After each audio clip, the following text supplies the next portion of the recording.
Thank you, Bree Bree. It makes it so hard to edit out my sneezes because she meows at me after, and it's so cute.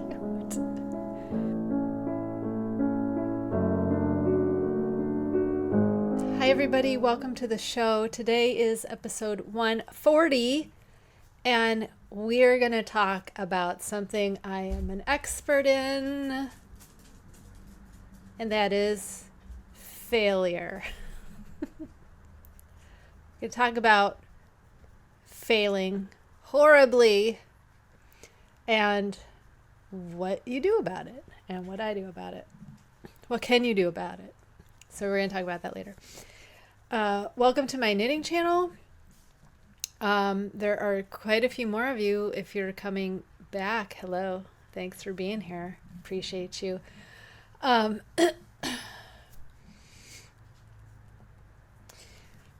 Do I have anything to tell you? No, I don't think so. Our neighbors have disappeared. The new neighbors with the dog, they're gone. Our other neighbors are gone.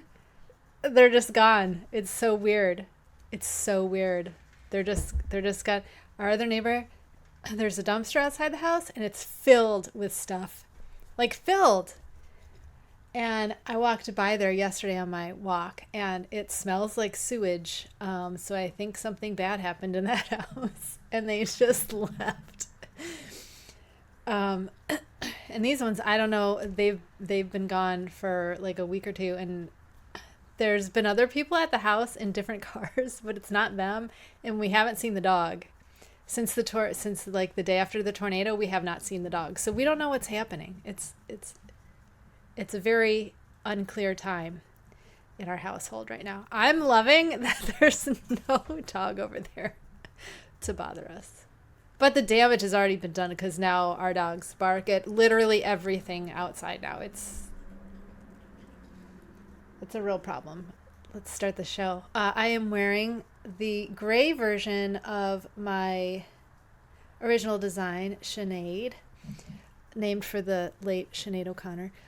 I am hoping to release this pattern come spring. I might put it up sooner because I really should have an actual pattern that I work from instead of like these weird chicken scratches that don't mean anything to anyone but me. So that's what I'm wearing. But since it's the end of the season, I think it would be nice to have it for next year. So let's start with, I really do not have much for you today. I don't have any finished items. I don't have any squishy mail. I have 2 whips. That's it. So our first whip, let me tell you about this, because, was it last week?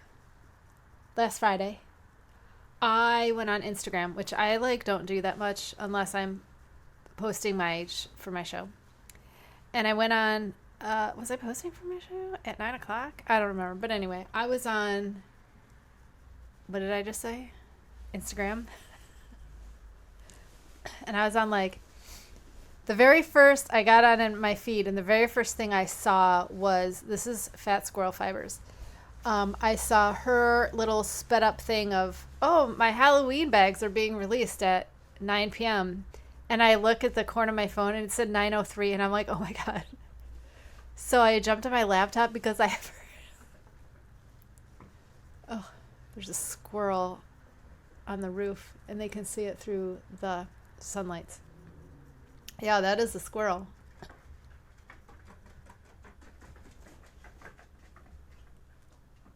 I hope you can hear his little feet run. It's so cute. So I went to my, what am I doing? 9 o'clock, 9:03. So I went on my laptop because I have an open tab on our shop. Because I knew Halloween bags were coming. I just knew they were coming. And last year, I got this Halloween bag. This is a large wedge. I don't recommend going any smaller than this. I can fit 2 skeins of yarn in here and a project. And I would not go any smaller than this unless you do socks maybe. But I still, this is a weird size, but I love it.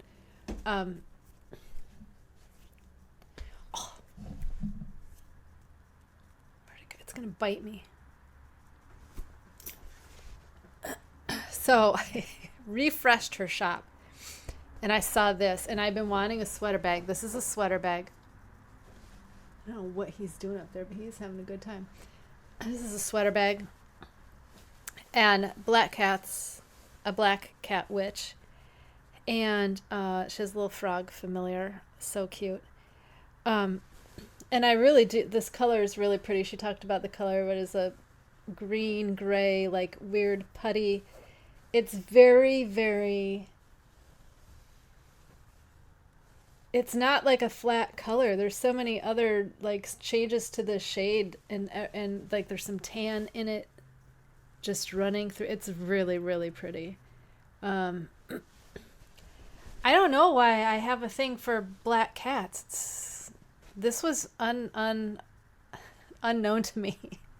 That I was like, when I got it, I was looking at, I had them together. I'm like, both my bags from her have black cats on them. I'm not even a fan of cats, really. Like, I saved a bunch of kittens, as a bottle feeder for like 7 years. Horribly stressful and time consuming. Oh, it's the worst. So I saved a bunch of cats, and then I foster failed with Tormund because I loved him, and he almost died. And then Tormund fell in love with Brienne, so we kept Brienne. She's black with a white mark on her chest. She is not my favorite cat. I was just saying, of all the cats that I've had come into this house over the 7 years, you had to pick that one. And she was a singleton, but like I had one litter that I called the marshmallow litter. They were so gross, and I'm like, he could have picked one of those, and I never would have kept it. But anyway, he picked Brie. Oh my god.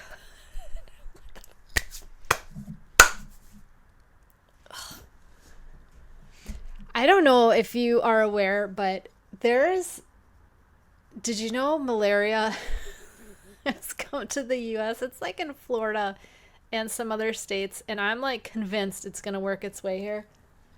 The mosquitoes this year have been I know I talked about being itchy from mosquito bites last week. It is insane. It is insane. They're it's just gross. They're everywhere. And I'm like, is this like a global warming thing? Like somehow it's like hotter now, so they're coming north or some. I don't know what's happening, but my God, I don't know how we're gonna go outside next year. It's so like you walk out and they just swarm you. It's so weird. And we got all the dogs, and you got to worry about heartworm.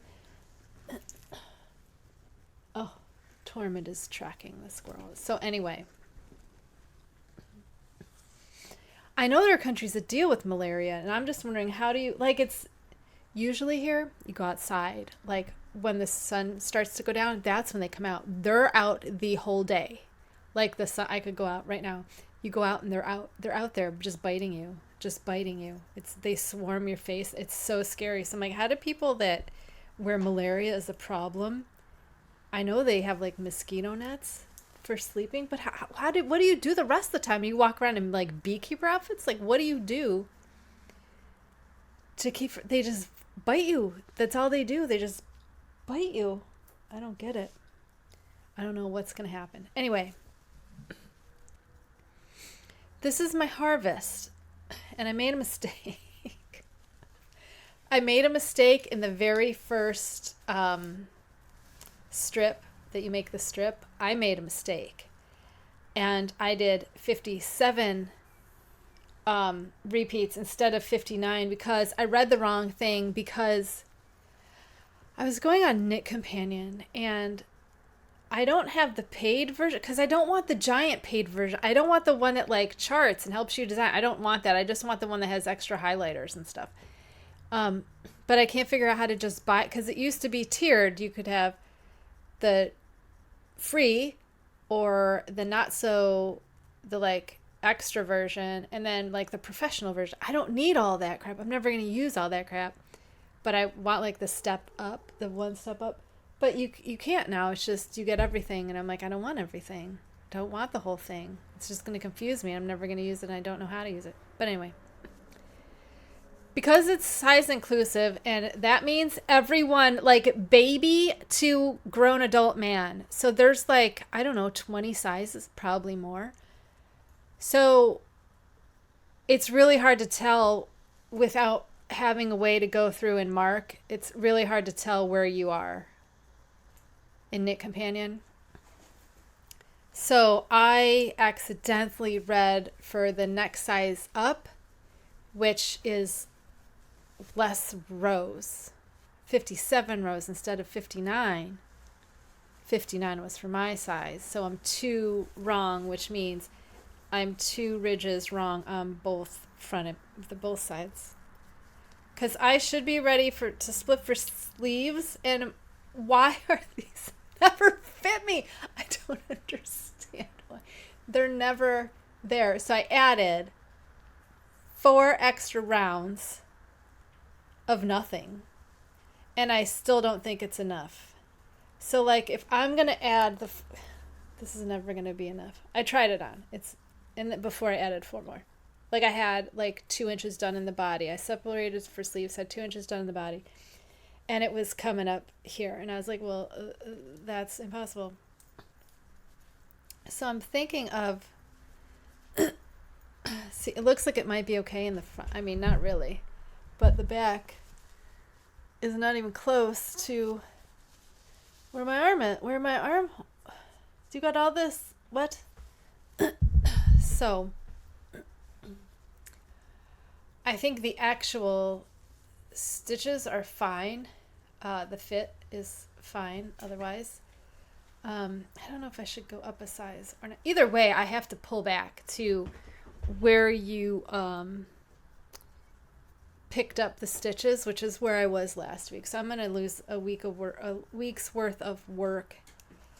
And I feel like this isn't going to fit anyway. And my row count is on, so I don't know what the problem is.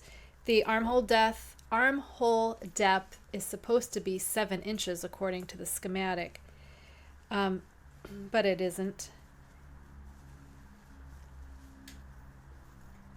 Because if I go, let's see if I have one in here. I don't think I do. I don't have one in her.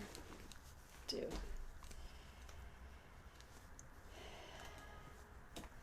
Now I don't know where the pattern is not clear where they're measuring the 7 from, but I know from where it should be from.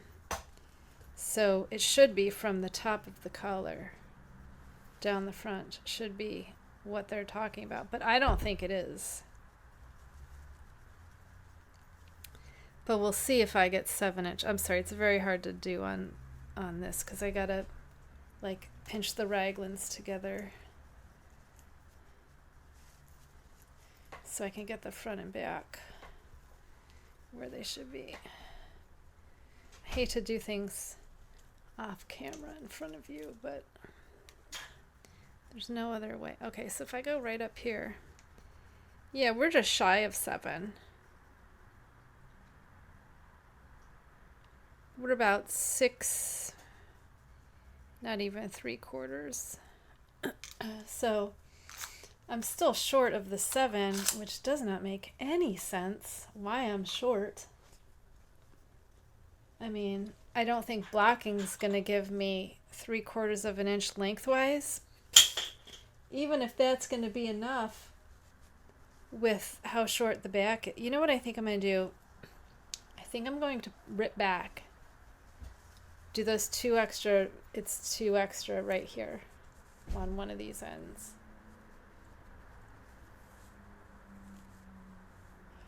Surprisingly little yarn use. I've got 40 grams left, so this is 60 grams of one.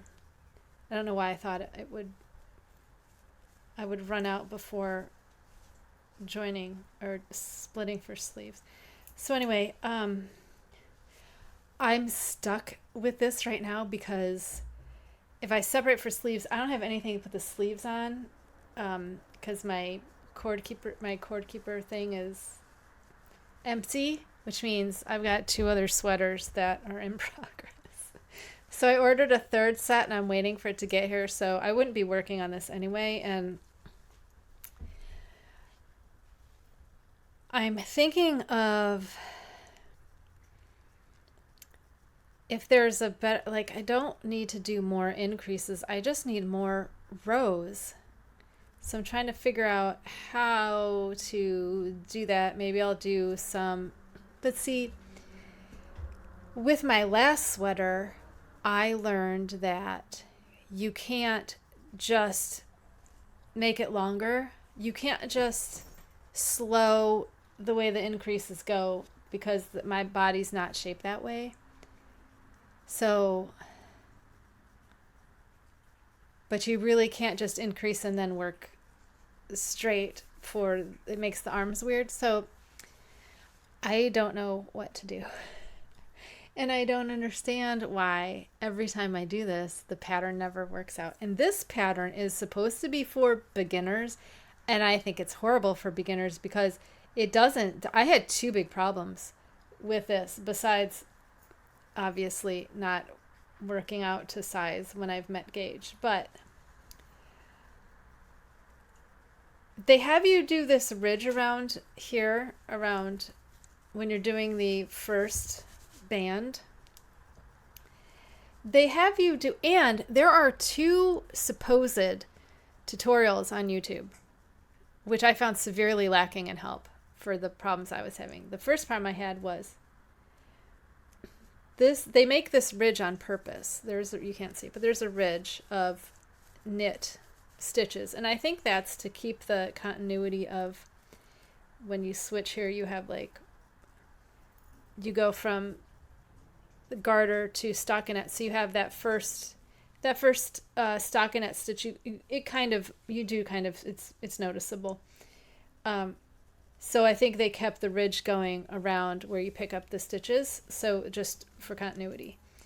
I mean, I guess whatever, but they don't tell you how to, like, they did that for that, but then they don't tell you how to pick up stitches. They just say pick up stitches, and they don't say like pick up, one in from the edge, which I did, which leaves I don't like to do that because I have pain issues and it leaves a ridge on the other side. So I try to not leave ridges when I pick up stitches. So I do it a totally different way, which I could not do because of these, because of the stitches.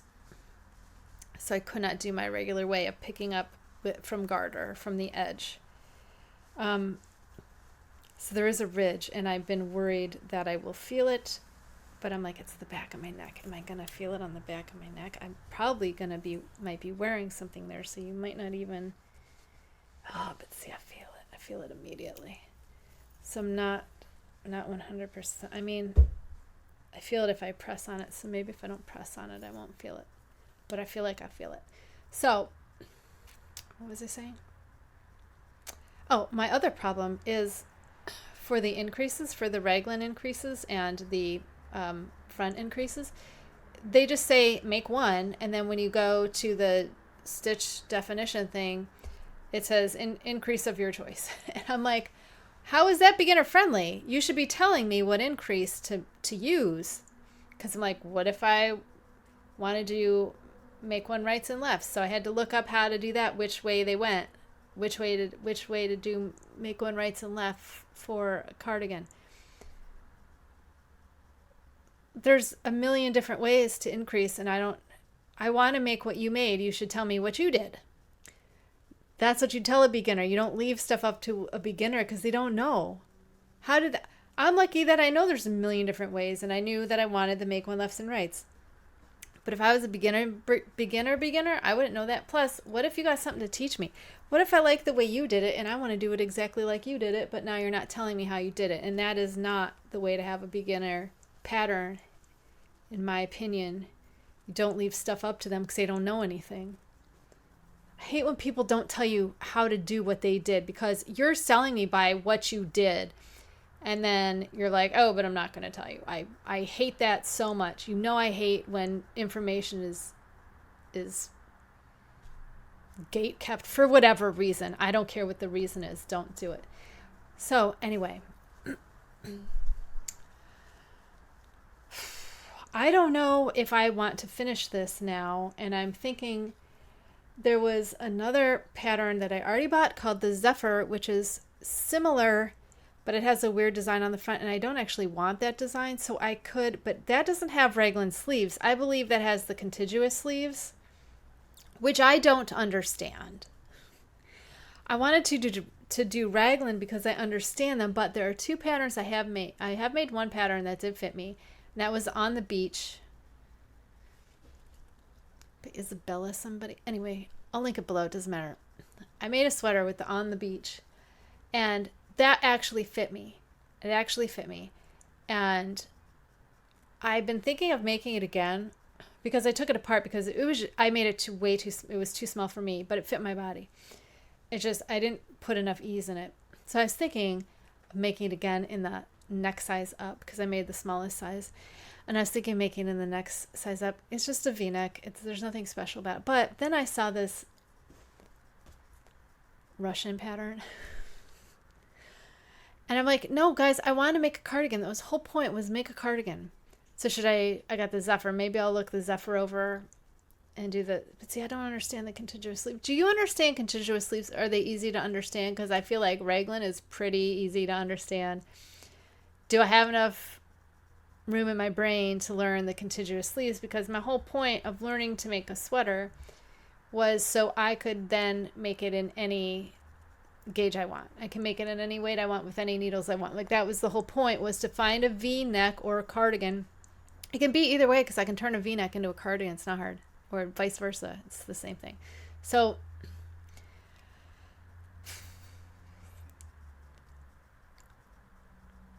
I just need to know what I'm doing. And I feel like if I switch to one that's contiguous, I'm not going to know how to make that in another weight. You know what I mean? I'm not going to know how to, you know what I mean? Like raglan, you just switch basically just stitch counts and row counts, right? But the contiguous sleeve, I don't understand how it works. So I don't know if it's that easy.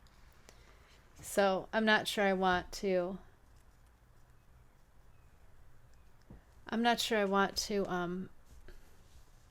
change this sleeve type. But now I'm reading all these things about how raglans don't fit and blah blah, and I'm like, yeah, obviously they don't fit because I've been trying for like 2 years to make one and they don't fit. But what I did notice was someone on Instagram was showing a sweater they had made. They were in the process of making, and they had split for sleeves, and she did this with her thing on. And I could see when she had it on, it was like here. It was like here. And I was like, oh, okay. So I do want it down to be where I want it to be. And then I was listening to another lady who said you're going to have weight on it there. Once you put the sleeves on, that is going to drop a little bit more. Which makes sense if you have the weight of the whole sweater there. I still don't know what I'm doing. And I did a whole week's worth of work for, I don't know, nothing. I don't know. I don't know what to do. But isn't this bag pretty? Did I ever finish the story? That I was 903 and I looked through and I immediately looked through the sweater bags because I knew I wanted a sweater size. And this was the one I like the best. But it's not denim, it's quilters, it's interfaced quilters cotton. This is like a heavier denim. Oh my god, she makes the best her bags are amazing. Like there's some unbleached, I don't know what this is. It feels thicker than the outside. It's a canvas. Yeah, that's the same thing inside both. I don't know what that is. Canvas maybe? I don't know. But the detail, she uses a bigger zipper. It's not those dinky little zipper grips that you can't ever get your hands on if you have arthritis in your fingers. And she tucks down the zipper edges. She tucks them in, sews them down. So you don't have that hole in your bag. You know what I mean? When you get a hole in your bit because the end of the zipper is just flinging away. So both of mine have sturdy zippers with bigger zipper pulls. Sturdy zippers. I think these are the same. Yeah, these look the exact same size. I love these zippers. I want to marry these zippers because they are so fantastic. I hate those little tiny zippers and you got this little triangle that you're trying to grab and you can't grab it because you have arthritis. But they're both the bags, they're down in there. They are down in there so you don't have that, like, you have the end of the zipper just hanging. I hate that. It's just, I think they're the best made bags I've ever seen. And she uses like better quality, like heavier. I mean, this is interface, which you don't see a lot of interfaced bags, which I like because then I don't get poked by my needles. And this I think is denim. It's ridged, but it's not like corduroy. I mean, it's ridged like corduroy, but it doesn't have the softness of corduroy. Do you know what I mean? So I don't know that it's canvas. I don't know fabrics. But I know I apparently love black hats. Actually, I like this one because of the pants. That's what but then I have my Heart feral cats on it. Maybe I secretly love cats. I don't know. But I love the witchy cat and her little frog. I think it's so cute. But I was so excited that I got on right on time and she wasn't sold out because usually they're sold out immediately. I'm so excited. I have my sweater bag for my sweater. Very, very excited. Anyway, so that's The Harvest by Tin Can Knits. I guess I'll decide what to do and let you know. The second thing I have is my experiment. So if you weren't here last week, I'm doing an experiment with Sinead, which is the top I'm wearing and the top I designed this year in cotton. And this month's Sinead I'm doing in purple. I mean, not purple, blue. I think it's called, oh, there's a bend in it already. I blocked these and apparently folded it and left it in the bag for like 2 days. So this is called Sky Surf. I'm pretty sure it's like an electric blue. Very pretty. Very, very pretty. So this is our back piece.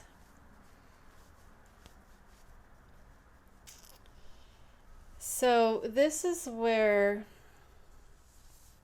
we're going to pick up stitches for the front. And then we're going to join at the sleeves.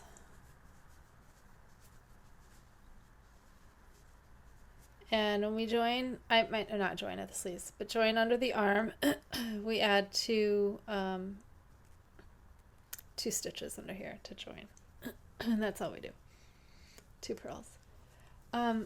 So I wasn't real sure what to block this to because the whole thing doesn't need to stretch.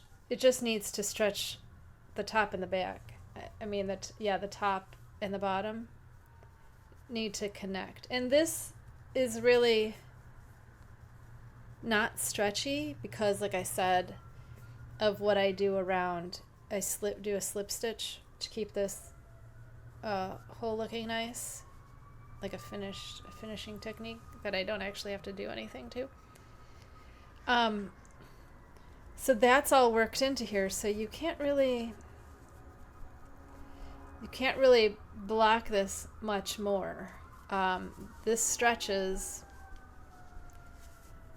I feel like it just keeps stretching. It stretches way more than I need it to. So I think in order to keep it down, it's not going to stretch too much. Do you see what I just did to do you see how manipulated this is? Where I can go, if I go, this is why I'm saying gauge doesn't matter. Okay, you're going to see it just happen. So I'm pulling up and down,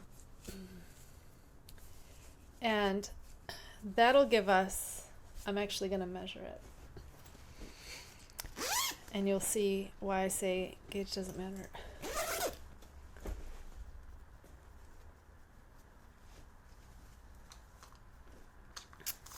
So if I stretch it up and down like that, I get a height of 9 inches and a width of 6 3/4. So if I do widthwise now, if I pull it widthwise, let's measure. My height now is 6. So we've just lost 3 inches, which is pretty significant if you ask me. And then instead of, what did I say, 6 3/4 or something, we've got 11 1/2.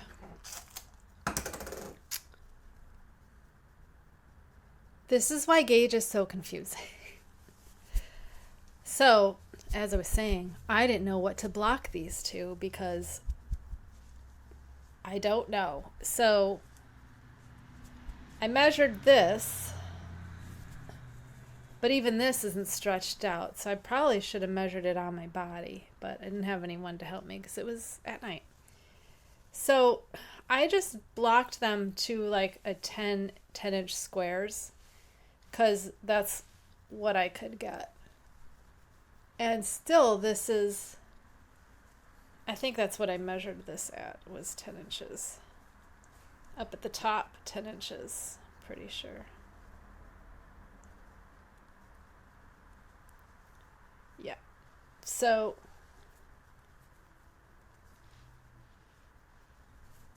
ten inches. Okay, so they're all about the same size, right? But they're not.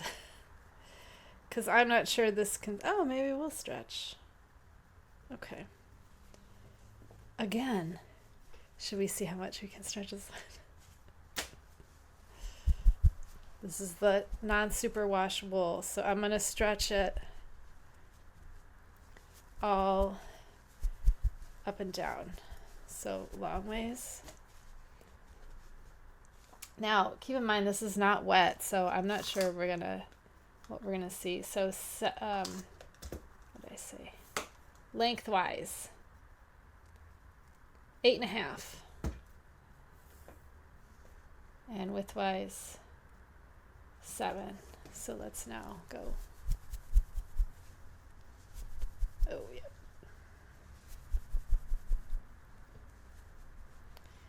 8 1/2 and 7.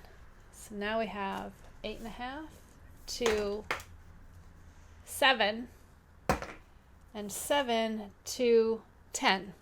So we're getting 3 inches stretched this way. So we're getting that extra 3 inches. Do you think that is part of, maybe that's part of the fit?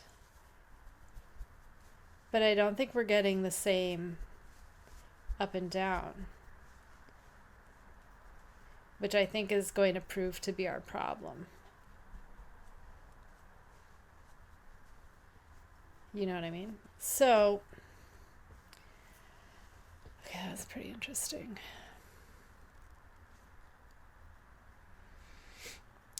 I think what I'm going to do is I'm going to do that again with all of them, and I'm going to write them down. So we have our non-superwash wool.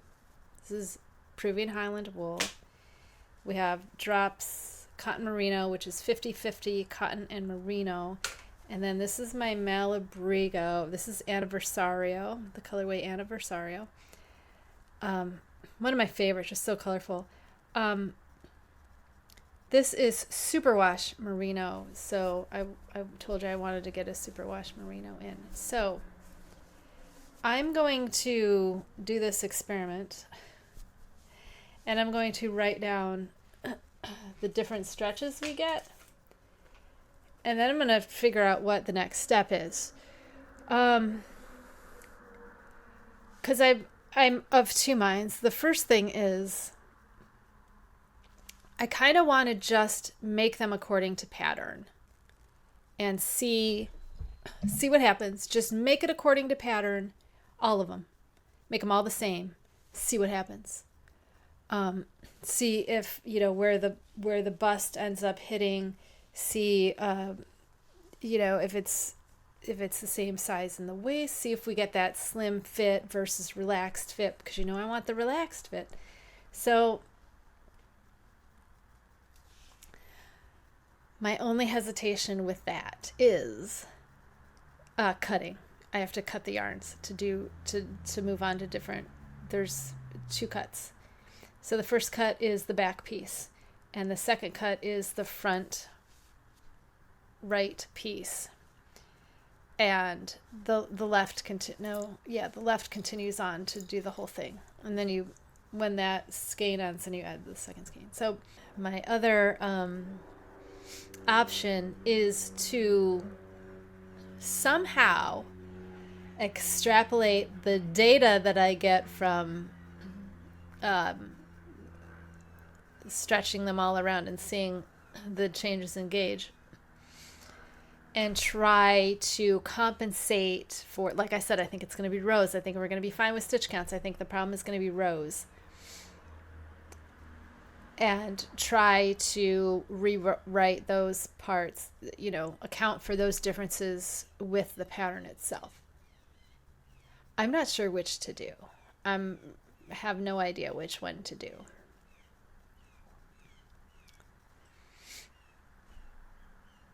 If you have any suggestions, I would love to hear them, because I did not think past step 1 of making the back pieces. Like I'm wondering if I just work on the blue one and do the front part, and then do the front part on all of them and see how that works. See how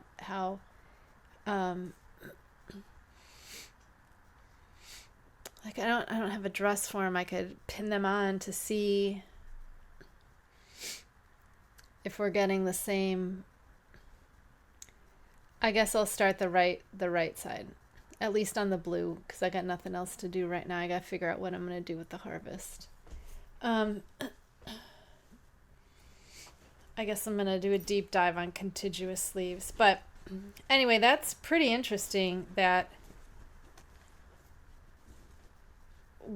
I got both 3 inches stretch on both of those, the cotton and the non-superwash wool, which is pretty interesting. I did not expect that. I did not expect them to behave the same in that way.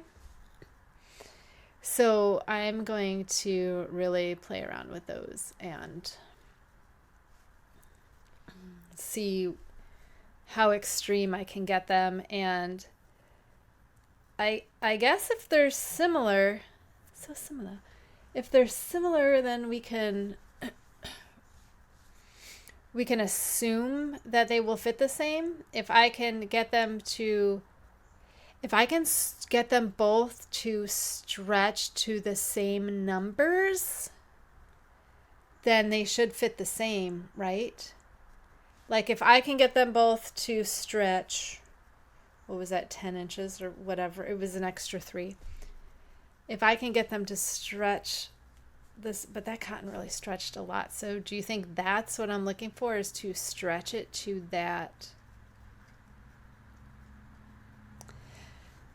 I know cotton relaxes this way, and I'll get the relaxed fit that I want, but I feel like wool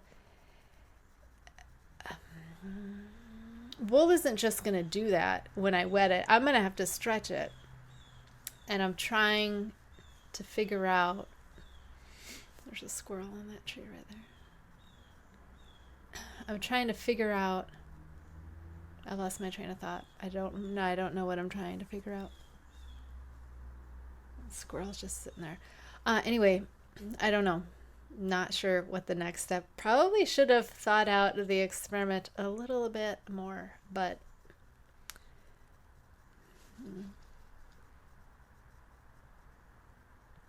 I guess it's going to depend on how big the differences are. If I can stretch them about the same size, I think that's the point, right? Is to get them stretched out, right? So I get this kind of ease. That's what I'm going to go with. That if I can stretch them out to the same, I guess. So I don't have to figure out more gauge math. Those are my whips. So today I want to talk about failure and what to do when you're a big fat failure and everything you do fails. So I want to remind you of my latest fail. I fail all the time. I must have failed in the last 2 years. I've been trying to make a sweater. I must have failed more than 6 times. More than 6 times I have failed. Oh my God, I'm trying to count them. The Witchling, what was that? The V-back tee, failed that twice. Well, the first time actually wasn't my fault because all the dye fell out, so we'll just say I failed that once. Then there was the compass sweater. Then the other bulky V-neck sweater.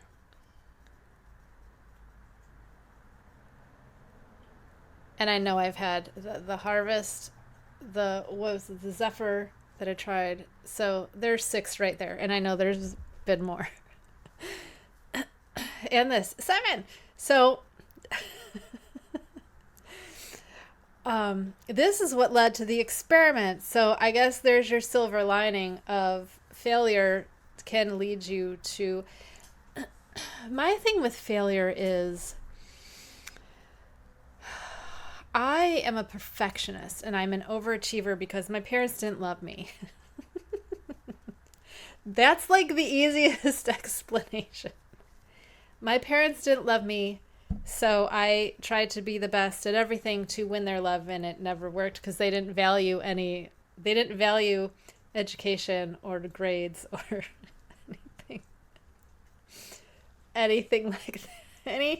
Anything that I was good at, they didn't care about it all. So I have to be perfect, and I don't like competing against anyone. I want all of us to win. I'm competing against myself. So if I don't come in like first place, whatever it is, I don't get mad at the other person. I'm like Napoleon Dynamite. Like I will get mad at myself. And gosh, like it's my own fault that I wasn't good enough. So, and then even when I do win, I don't feel any sense of accomplishment. It's just like, well, good, you should have, because you have to be better than everybody. Is that weird? It's kind of weird, right?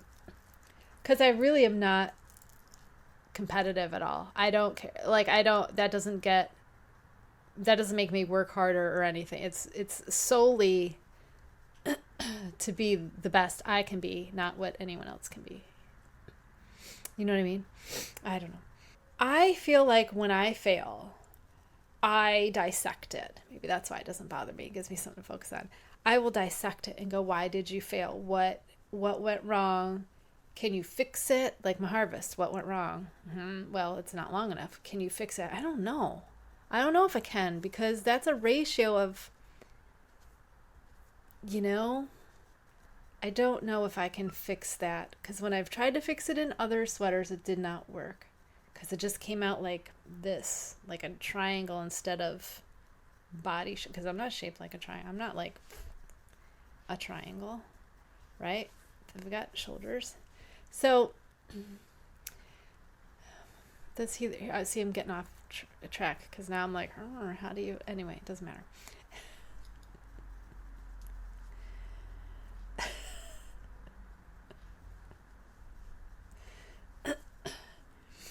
So,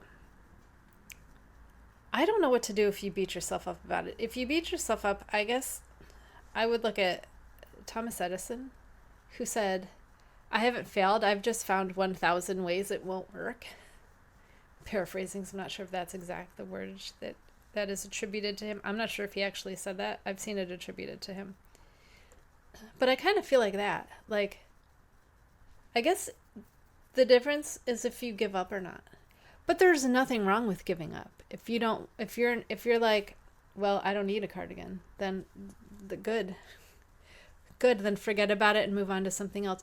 But I feel like I always learn something, and learning is like my thing. So if I learn, then my time wasn't wasted. And my husband always says, you're going to be knitting anyway, so what does it matter what you're knitting? Which is when I'm like, oh my God, I just wasted a week's worth. You would have been knitting anyway. What's the difference? The difference is whether or not you have a finished item sooner than later, because you're going to have one eventually, because you're just going to keep knitting. Right? Just keep knitting. Whatever. So I'm not sure I ever see them as failures, maybe. I mean, this is a giant this makes me look like a sausage roll. It's hilarious. It's like a sausage casing. But this is what made me worry about the experiments and try to figure out how to make sure this is going to have the ease that I want. See, that should be more than big enough for me. I don't know what the problem. Maybe it's because it snaps back. So I guess you have to figure out what failure means to you. Is it like Rocky? It's how hard you could get hit and get back up, or something like that. Yeah, I don't know. You can really fail. Can you really fail? Like, if I do nothing with this, is it a failure? But if I do something, then it's not a failure? But then do I care? No, I absolutely hate this. The only thing I like about this is the color. Everything else I hate. It's so heavy. It's so heavy. It's soft, but it's really heavy. And I wouldn't wear it anyway because it's so much heavier than this. Oh my God. So much heavier. So I don't know. I don't know what constitutes 1,000 ways it won't work, I guess. Have I failed making 6 sweaters? I guess. But I haven't given up yet. Is that like the definition of insanity? Well, no, because I'm changing what I'm doing, right? Pivot. Right? I think it's failure only if you give up. But there's also no shame in giving up. If it's not what you want to be doing, give up. Move on. Not give up, just move on. Refocus, right? Refocus on what you want. So I got to figure out, do I want a sweater? Yeah, I desperately want a sweater. I'm not going to give up making a sweater. I really want a cardigan sweater. Do you think the sleeves are the problem? See, I can't stop thinking about, are the sleeves the problem? Are the sleeves the problem? I found this video in Russian, and I think I'm going to link it below. It's a YouTube video. It's in Russian, but it has English captions. And she's making a V-neck sweater for like a 13-year-old girl out of acrylic, so whatever. But that's fine because acrylic doesn't really, even if you block it, there's really not a big change in acrylic. What I found with working, when I did work with acrylic, was what you made, it stayed that same size. There was not a big, like this, that gets huge, or wool that can do whatever you want. So I was like, if I made that in wool,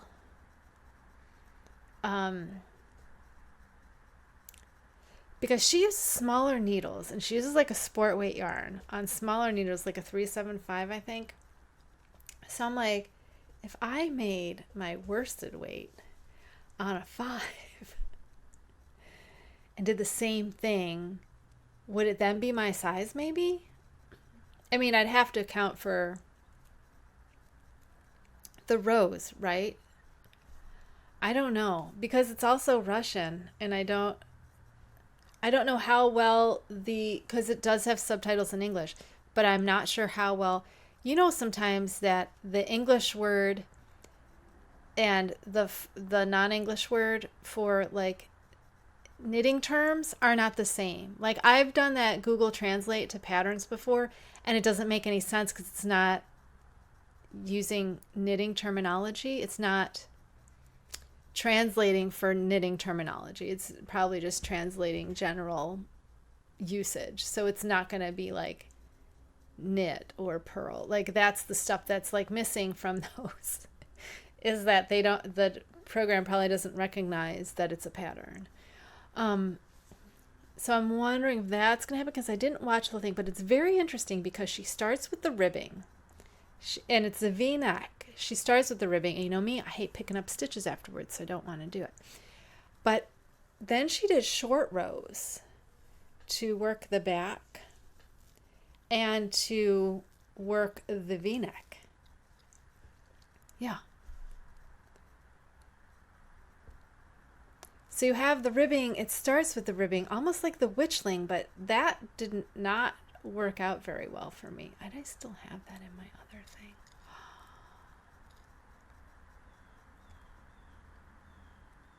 Didn't that almost fit? Yeah, but see, that's just a sweater. That wasn't a V-neck. It was a crew neck, and I don't like stuff up my neck. And I don't think there were enough short rows because I remember feeling like it was choking me. So anyway, she makes this V-neck starting with the ribbing, top down, raglan, and it fits the girl. She tries it on at all these different stages, and it fits her, and I'm like, why?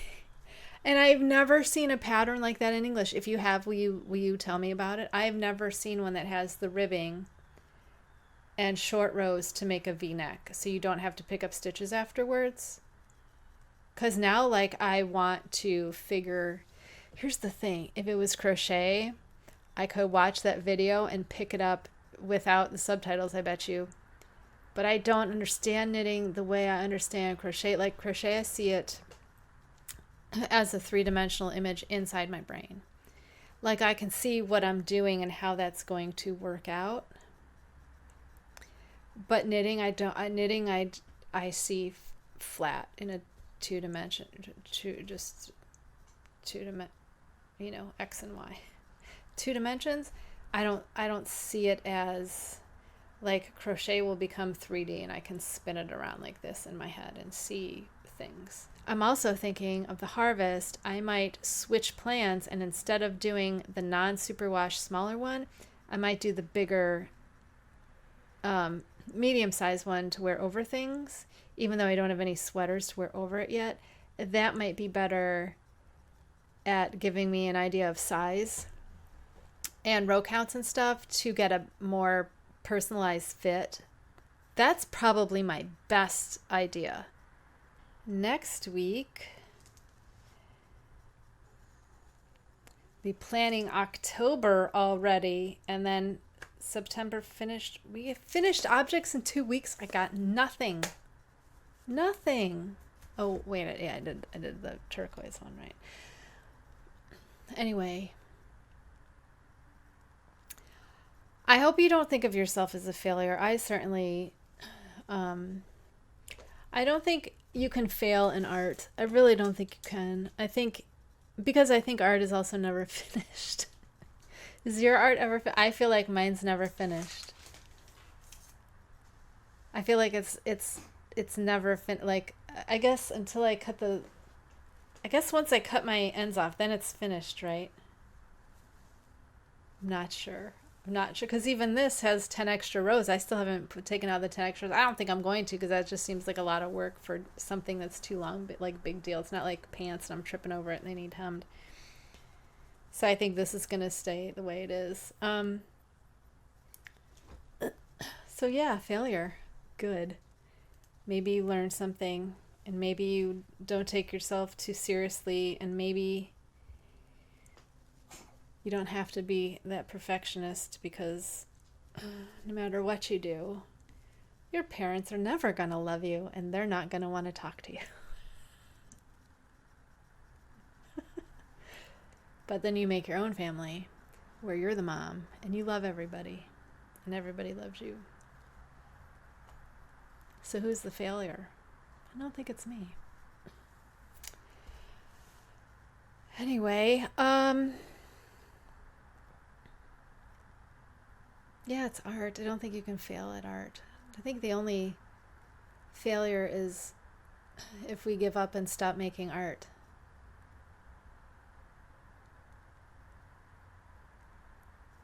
I think that that's a real shame if we stop making art and the art dies.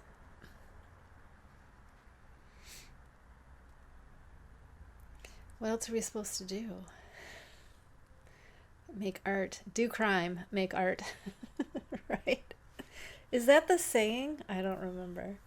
Anyway, that's the show. Probably should have talked more about failure, but then I got distracted. So, I failed again. Whatever. Why am I so itchy? Everything's itchy. Because I had that bug flying around here earlier. I don't know. It's so itchy. That's the show. Come back next week for planning October. There's like one thing we're doing in October, and we all know what it is.